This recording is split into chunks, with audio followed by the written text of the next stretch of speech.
everybody, this is Brow79 with Oasis Gaming, and in Oasis and the regular meetings of Oasis, they incorporate something called community moments, and that's just an opportunity for people to just come up and tell a story about themselves, and it gives a great opportunity to get to know each other. So I wanted to implement that with Oasis Gaming, and I wanted to just tell a simple story of something that happened to me when I was younger.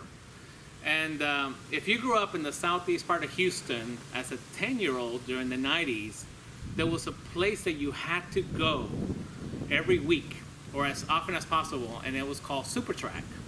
And Supertrack was a place that had go-karts on one side, had bumper cars on the other, and it had like bumper boats over yonder, and it was just an incredible place. This was back in the 90s, so now what they incorporate when you go-karting is that if there's a bunch of cars that ends up piling up, they stop it. There's like a lever that they push and all the cars stop. This was before then, okay? So if your car crashed during the go-karts, it turned into NASCAR, okay? I mean, you were literally like bumping into things, and it was just very chaotic, and you would have staff members that would come up to the track and be like, stop, stop, you know, just begging you to stop. It was awesome. But as awesome as the go-karting, as awesome as the bumper cars, and as awesome as the bumper boats were, the most exciting place to be was actually indoors, where they had about 400 arcades that you could play with. And one day, one of those arcades ended up being the Teenage Mutant Ninja Turtles, which was amazing, you know. Already from the get-go, I knew there was something special because I just saw a bunch of kids around an arcade, and I was wondering what is going on that everybody seems to want to play this game. And once I saw that it was the Teenage Mutant Ninja Turtles, and I saw the graphics, and it was just like the embodiment of the cartoon, and it's almost like you were playing your favorite turtle in the cartoon itself. It was just amazing.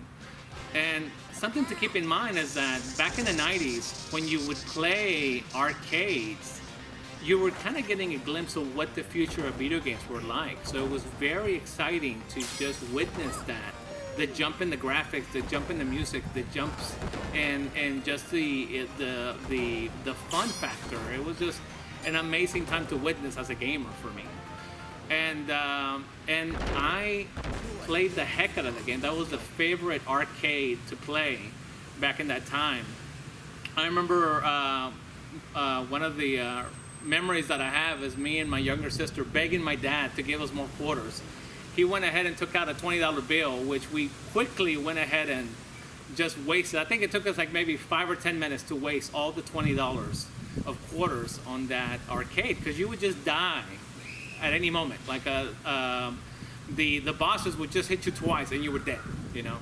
And as a 10-year-old, I just remember the panel being this high, so you were just playing like this, frantically pressing, you know, button smashing, trying to kill the enemies, and it was just amazing, you know.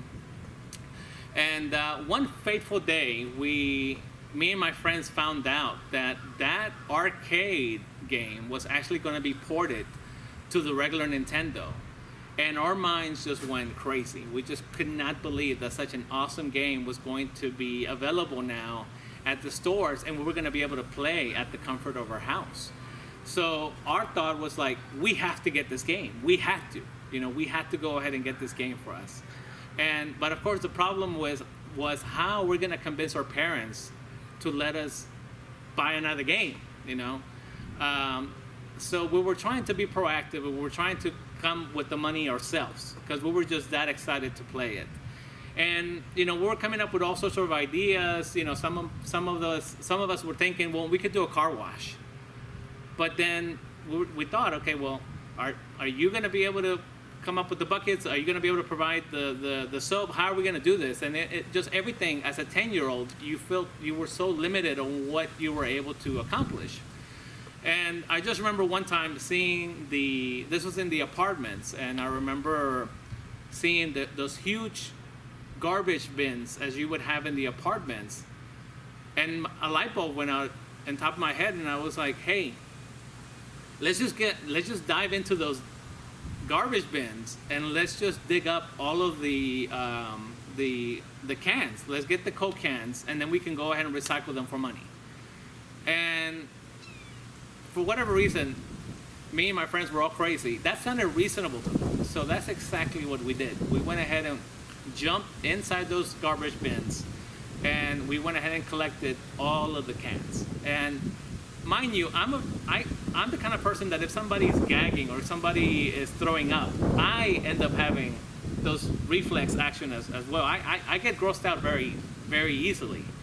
But I went ahead and me and my friends, we would dig up and go through the garbage bags and try to, as best as we could, get those get those cans. And I remember any time that we would kind of start having second thoughts, we would hype each other up. We would be grabbing the cans with syrup that would get stuck in your hand, and we would look at it with disgust, and then we like, yeah, those graphics are gonna be great in that game, and you're like, yeah, and we would dig up another can, and it would have like cigarette butts, and it would just be oozing with ashes, and we'd be like, yeah, it's gonna be awesome. It's probably gonna be 4 players. We're already imagining that this game for the regular Nintendo was gonna have that 4-player port that we were all gonna be able to play. And I remember our other friends from the apartment complex would come towards us, and they would see what we were doing, and they would just be looking at us like we were crazy, like, what are you guys doing? And we were telling them we're trying to save up money so we can get the Ninja Turtles game on the Nintendo, and they would be like, wow, really, there's going to be a Nintendo game? There's going to be a Turtles game coming out for the Nintendo? I want to play. And we would tell them, okay, well, if you want to play, you're gonna have to help us. And we ended up getting like 2 or 3 other people to volunteer to dig up the cans, and it almost felt like what Tom Sawyer's did in Mark Twain stories, where instead of him having to paint the fence, he just got other friends to paint the fence for him, and that's exactly what happened with our friends. They were the ones inside the bins, and we were just the ones outside grabbing the cans and just crushing them with our feet, which was a lot simpler than actually having to be inside the bins. And I just remember collecting bags and bags of cans, and now the question is, okay, where are we going to keep them? And we went ahead and showed it to our parents, and we told them what we did, and our parents, all of our parents, reacted the same way. It's like, no, we cannot keep that inside the house. And we were like, no, but we have to, because we're trying to get this game, and we collected all these cans and we got them from inside the garbage cans, and that just made our parents even more determined that there was no way we were going to keep all those bags inside the house. To them, they were filthy. All of the reasonings that we were giving them of how high we have worked for that, it was just convincing them that no, absolutely not. We're not keeping that inside the house. So we ended up tying them outside of the apartment complex, outside of the house. We ended up tying them up to a post. And I remember that first night, I was very paranoid. Any kind of noise that I would hear outside, I was thinking, what's going on? I was already thinking maybe somebody was stealing or hard-earned cans, but fortunately nothing happened. At least so I thought, until the next morning, and we realized that all of our cans had gotten stolen. All of the bags of cans that we have worked so hard were gotten robbed. And we just assumed that it was probably some kind of homeless guy that was just walking around in the middle of the night, and you could just imagine how happy he was to just be walking around and find this garbage bins of cans and be like, wow, this is amazing, and it's just out here for the open. And him walking even a couple further apartments down, and just finding another bag of cans, and just being amazed at his amazing luck that all these cans were just available for them. So unfortunately, that ended up being a bust. I think our parents, because they felt so bad for us, and just out of pity and also out of amazement that we were so determined to get that game, eventually bought that game for us. It did not have the same graphics as the arcade game. It actually ended up having more levels than the arcade game, which was nice. It was not 4 players, which was definitely something that we had overhyped. But it was still a great memory that we had of us being back in the Nintendo games and being able to experience that game for ourselves. I can say that unfortunately that Supertrack is no longer there. It has been turned into a parking lot. The apartments where we lived at has also been bulldozed and has been made into another apartment complex. It will be hard to relive those experiences because those places are not there anymore. But still, you know, me and my friends will still look back on those days and just remembering how crazy we were. But we don't regret anything. We still would have done it again and again.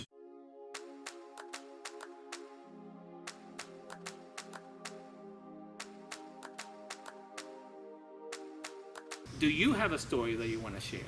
You joined Oasis Gaming because you love gaming and because, you know, you want to belong to a community that's passionate about your values. Anything that you're passionate about, you know, I would encourage you, don't keep it to yourself. Share it here, you know, share it in a place like Oasis Gaming that we want to hear that. We want to get to know you.